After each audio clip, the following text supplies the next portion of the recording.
देखिए, high court में भी सुनवाई चल रही है और कई सारे पीआईएल हैं, हमारे टीम से भी पीआईएल है। और उसमें जो लिस्टिंग वाली चीज़ है, अभी देखिए 34 नंबर पे है, टैकल होता है कि नहीं, कई बार डेट पे डेट आ जाते हैं, तो वो न्यायिक प्रक्रिया है, उस पर हम लोग नहीं कुछ कह सकते हैं। लेकिन जो री एग्ज़ाम की मांग है बच्चों की, ये एकदम जायज़ है। इसमें हज़ारों करोड़ की संलिप्तता है। हम तो सरकार से मांग करेंगे कि इसमें ईडी से जांच करा ले या सीबीआई से जांच करा ले, क्योंकि जो बच्चों का कहना है वो दुख दर्द वही समझ रहे हैं हर एक सेंटर सेंटर पे जाके। आप तो एक बड़े लेवल की जब तक जांच नहीं होगी तो ये सिलसिला चलते रहेगा। तो इसलिए इसमें कहीं से भी बच्चों का मांग गलत नहीं है। लेकिन अगर आयोग अगर आंख बंद कर लेगी, सरकार भी अगर आंख बंद कर लेगी, तो बच्चे कहाँ जाएंगे। लेकिन लगातार बात तो ये सामने आती है ना कि बच्चों को पीछे से फंडिंग होती है। फंडिंग जो लोग कुछ लोग करते हैं या शिक्षक या कहीं से फंडिंग बाहर से भी आती है, तो तभी स्टूडेंट लोग हैं वो आगे भी होते हैं। तो सरकार के पास इस फंडिंग को जांच करने के लिए ईओयू है। वो सेंट्रल की हेल्प लेके ईडी से जांच करा ले, सीबीआई से जांच करा ले। ये तो बात हो गया पल्ला झाड़ने का। फंडिंग हो रही है तो जो कर रहा है उसको वो समझे यहाँ पर। लेकिन जो बच्चों के लिए, जो 4.5 लाख बच्चे हैं जिनके साथ ये अन्याय हुआ है, कम से कम उनको तो न्याय दिला दे। क्या लगता है कि जो री एग्जाम की मांग है उसको लेकर तो फिर बाधा बीच में फिर बन कौन रहा है? देखिए, इसमें कई तरह की चीज़ें हो गई यहाँ पर, लेकिन हम इतना ज़रूर कहेंगे कि हमारी हाथ जोड़ के विनती है दीपक सर से कि थोड़ा आप बच्चों के लिए कर दे, कृपा करें एकदम यहाँ से। क्योंकि आप अगर वो चाहेंगे तो ज़रूर इस चीज़ों को होगा, सरकार तक वो सबसे जल्दी बात पहुँचा सकते हैं और वो कोऑर्डिनेट भी अच्छे से कर सकते हैं। लेकिन अगर एक हो गया कि उनसे आदमी जीवन भर में कभी उनसे कहाँ कुछ बोला है, कोई विद्यार्थी उनसे क्या किया है। लेकिन एक विद्यार्थी की ओर से भी हम कह रहे हैं कि दीपक जो सर से अभी हाथ जोड़ के विनती है कि अगर इन बच्चों का अगर वो री एग्ज़ाम करा देते हैं तो एक तरह से उनको लिए हमेशा ज़िंदगी भर बच्चे उन्हें भी याद रखेंगे। और ये जो मनोबल बढ़ा हुआ है शिक्षा के क्षेत्र में, इस शिक्षा माफियों का जो पेपर लीक करा देना, इनके लिए भी एक गिरोह का, एक नक्सल का एक पूरा जो नेक्सस है, इसको भी तोड़ना बहुत ज़रूरी है। तो हम विनती यही करेंगे, क्योंकि अगर ये लंबा जाएगा प्रोटेस्ट तो ये सरकार के लिए भी ठीक नहीं है, क्योंकि एक पूरा 2025 का ये मामला ही रहेगा। तो हमको ये नहीं समझ में आ रहा है कि जो सलाह दे रहे हैं सरकार को, उनमें क्या एक बच्चों के आगे झुक जाने में क्या जाता है कि हाँ भाई गलती हुई थी आयोग की और हमने इसे सुधार दिया, आपके हित में हमने री एग्जाम करा दिया। ये जो बच्चों की थोड़ी सी नाराजगी है, थोड़ा सा गुस्सा है, उन्हीं से होता है जहां से हमें उम्मीद रहती है। आज भी बच्चे सरकार की ओर ही उम्मीद लगा के देख रहे हैं। अगर इनका री एग्जाम करा देते हैं तो ये सरकार के हित में भी होगा, अन्यथा ये बच्चे अपना गुस्सा कहाँ उतारेंगे अगर इनको नहीं माना जाएगा तो। ये चुनावी साल भी है, तो कब आगे की स्ट्रेटेजी क्या हो गया?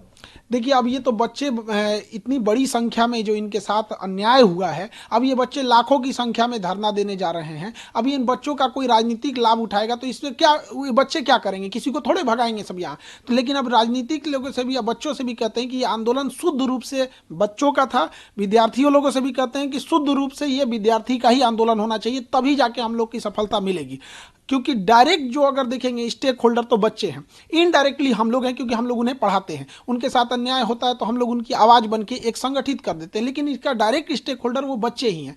लेकिन अगर आंदोलन लंबा खींचते जाएगा तो सरकार आंख बंद करके रखेगी तो बच्चे कहाँ जाएंगे। वो कोई प्रदर्शन करने का ट्रेनिंग लेके नहीं आए, उनकी दिल की तकलीफ है जो वहाँ पे इतने देर से रुके हुए हैं। लेकिन बीच में तो कुछ पॉलिटिशियंस है वो भी तो इन्वॉल्व हो जाते हैं ना। अब वो चीज़ें साइड हो गई हैं। अब सरकार को इस पे संज्ञान ले लेना चाहिए और बच्चों का री एग्जाम करा देना चाहिए। अन्यथा हम लोग का तो एक ही मांगे, हम लोग री एग्जाम लेके रहेंगे। और अगर हम री एग्जाम नहीं लेते हैं तो हम बच्चों, अगर सरकार कहती है कि हम री एग्जाम नहीं लेंगे, तो हम पूरे बिहार में यही कहेंगे ना कि हमने अपनी झोली फैला के बच्चों के भविष्य का भीख मांगे और सरकार ने उसमें थूक दिया। यही कहेंगे हम अगर नहीं री एग्जाम होगा तो। आयोग है, अब सरकार नहीं मानती तो अब आगे आप लोग? अब बच्चे इसको अब जहाँ जहाँ प्रोटेस्ट करना होगा। अब फिर क्योंकि अभी बच्चों की परीक्षा है, 6 महीना बाद सरकार की परीक्षा होगी, तो इन बच्चों की नाराजगी लेके सरकार कहाँ जाएगी। इसलिए इनका री एग्जाम करा देना चाहिए। आपको लगता है कि चुनावी वर्ष अगर नहीं लगता, हमें पूर्ण विश्वास है कि अब री एग्जाम होगा। और ये हम बच्चों के लिए भी कहते हैं कि अब बहुत जल्दी हम जो बच्चे हैं इनका मेहनत बर्बाद नहीं जाएगा, इनकी मेहनत रंग ला रही है। ये अपने मुकाम तक पहुंच चुके हैं और बहुत जल्दी सरकार पॉजिटिव डिसीजन, हमको जहां तक लगता है कि बच्चों का व्यर्थ जाने नहीं देगा। बीच में थोड़ा सा गड़बड़ हो गया था ये सब। अब देखिए, किसी बच्चे किसी पॉलिटिक्स को नहीं लेके आते, वो तो पढ़ने वाले बच्चे हैं, उनके पास इतना भी पैसा नहीं रहता कि गर्दनी बाग जाके प्रोटेस्ट कर सके। कितना 200-300 रुपया उनके पास एक्स्ट्रा रहता है, वो भी बीमार पड़ गए तो वो भी खत्म हो जाता है। तो बच्चों की मेहनत रंग ला रही है और हम लोग जीत रहे हैं और बहुत जल्दी पॉजिटिव आएगा और री एग्जाम होगा। न्यायालय से भी उम्मीद है करीब? न्यायालय से पूर्ण भरोसा है कि न्यायालय कभी भी अन्याय नहीं करेगी और हम लोग के पक्ष में ही फैसला आएगा। अच्छा, ये टीआरई को लेकर है, जो डोमिसाइल नीति हो या फिर सप्लीमेंट्री, उसको लेकर आप? देखिए, बीपीएससी टीआरई ने मजाक बना के रख दिया है।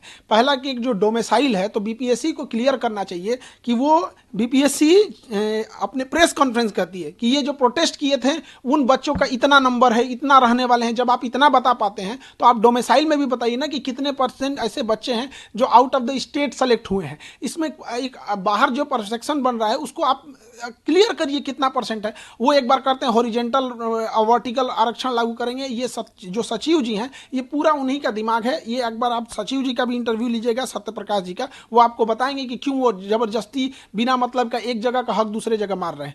है प्रतिभा है, उसका कुछ कोटा है, वो सारे राज्य देते हैं, वैसे सबको करना चाहिए जैसे सारे राज्य करते हैं, वैसे हम लोग को भी करना चाहिए। दूसरा, बच्चों का तकलीफ कौन समझेगा? बीपीएससी टीआरई वालों का। उनका सप्लीमेंट्री रिजल्ट बीपीएससी रेडी है जाने के लिए, पता नहीं क्यों शिक्षा मंत्री किसके दबाव में आकर ये नहीं दे रहे हैं। अब शिक्षा मंत्री और एसीएस ये दोनों लगे, एसीएस हमारे आईएएस में टॉप हैं और हमारे शिक्षा मंत्री आईपीएस में टॉप है। ये आईएएस आईपीएस की लड़ाई में ना हमारे बच्चे पीस जा रहे हैं। अरे भैया, आप अपना ईगो, अपना ये सारी चीजें साइड रखिए, एक सप्लीमेंट्री रिजल्ट दे दीजिए। भीख थोड़ी मांग रहे हैं। एक बच्चे का सपोज कीजिए कि अगर उसका 6 to 8 में हुआ है, किसी का 9 to 10 में हुआ है या 11th में हुआ है, तो 2 जगह अगर उसका रिजल्ट हो गया है तो किसी एक जगह ही ज्वाइनिंग करेगा, एक को छोड़ेगा तो सीटवा को जो पीछे है उसको सप्लीमेंट्री देने में क्या जाता है? ऐसी ऐसी लड़कियां हैं जिनके माँ बाप इस बार उसकी शादी ब्याह करा देंगे, उनका हमेशा के लिए सपना चकनाचूर हो जाएगा और उन लड़कियों को जीना बड़ा मुश्किल हो जाएगा, क्योंकि उन्होंने पढ़ाई को देख लिया, वो स्टैंडर्ड ऑफ माइंड देख लिया है। तब उसको आप जंगल में से शेर को ले आकर फिर सर्कस में रखेंगे तो टेंशन से मर जाएगा बेचारा। तो उसका एक इन्वायरमेंट है, उसने जिंदगी को जीना सीखा है। तो ये सप्लीमेंट्री रिजल्ट दे देने में पता नहीं कि सरकार को क्या जाता है। अच्छा, ये अंतिम सवाल है, ये पीएम है वो परीक्षा पर चर्चा कर रहे हैं उसको लेकर? देखिए, पीएम हमारी परीक्षा पर चर्चा कर रहे हैं, ये उनका बहुत सराहनीय प्रश्न है।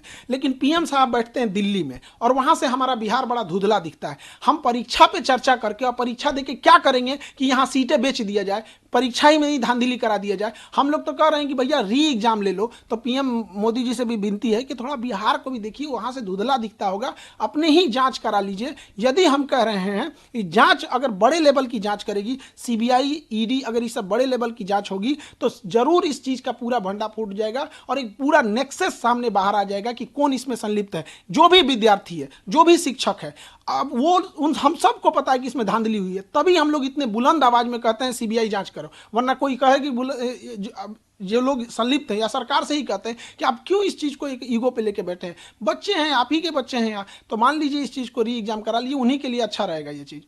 देखिए, हाई कोर्ट में भी सुनवाई चल रही है और कई सारे पीआईएल हैं, हमारे टीम से भी पीआईएल है। और उसमें जो लिस्टिंग वाली चीज़ है, अभी देखिए 34 नंबर पे है, टैकल होता है कि नहीं, कई बार डेट पे डेट आ जाते हैं, तो वो न्यायिक प्रक्रिया है, उस पर हम लोग नहीं कुछ कह सकते हैं। लेकिन जो री एग्ज़ाम की मांग है बच्चों की, ये एकदम जायज़ है। इसमें हज़ारों करोड़ की संलिप्तता है। हम तो सरकार से मांग करेंगे कि इसमें ईडी से जाँच करा ले या सीबीआई से जाँच करा ले, क्योंकि जो बच्चों का कहना है वो दुख दर्द वही समझ रहे हैं हर एक सेंटर पे जाके। आप तो एक बड़े लेवल की जब तक जांच नहीं होगी तो ये सिलसिला चलते रहेगा। तो इसलिए इसमें कहीं से भी बच्चों का मांग गलत नहीं है। लेकिन अगर आयोग अगर आंख बंद कर लेगी, सरकार भी अगर आंख बंद कर लेगी, तो बच्चे कहाँ जाएंगे?